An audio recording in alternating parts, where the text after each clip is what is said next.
الحمد لأهله والصلاة على أهلها أما بعد. قال النبي صلى الله عليه وسلم: أول من يدعى إلى الجنة يوم القيامة الذين يحمدون الله في السراء والضراء. مشکات.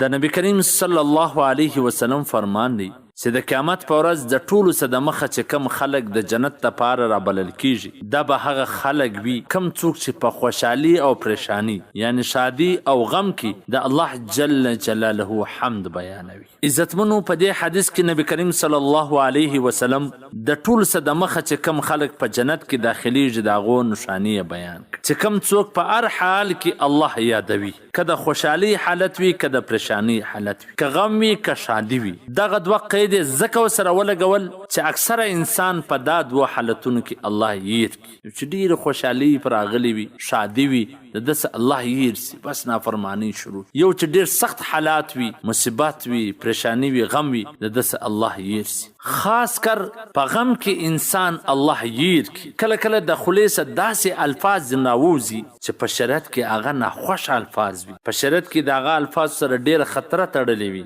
دا غم او تکلیف دی برداشت نه کړي، بس د خولې څخه بدې او ردې راووځي. نو په داسې وخت کې پر خپله ژبه باندې د قبضې او د کنټرول ساتلو ضرورت دی. حضرت ابن مسعود بلخی رحمه الله فرمای چې کم چا د مصیبت په وخت کې خپل جامې کپړې څیرې کې، نو دی گویا په نیزه سره د الله مقابله کوي، داسې به نه کوي. امام غزالی رحمه الله فرمای چې د حضرت عزیر علیه السلام طرف ته الله وحی وکړي، دا ورته وفرمایل چې کله پر تا یو مصیبت راسي نو د مخلوق څخه د هغه شکایت مه کوه، زه به ستا د عیبونو د خطاو چې کوم مال راځي د هغه شکایت به د فرشتو څخه نه کوم، نه هغه خبرې به فرشتو ته نه ښکاره کوم. عزتمنو، نو په غم او په شادي کې سړی الله یاد کړي، د الله نافرماني ونه کړي. په غم کې د خپل درد او غم شکایتونه دي چاته نه کوي، زما سره دی اوس، زما سره دی اوس، زما سره دی اوس.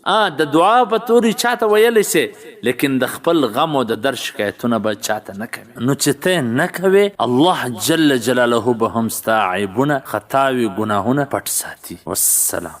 قدرمنو اوریدونکو، تاسو د محترم مولوي عبدالرحمن صمیم صاحب و سهارنی نبوي حدیث ته غوږ واست.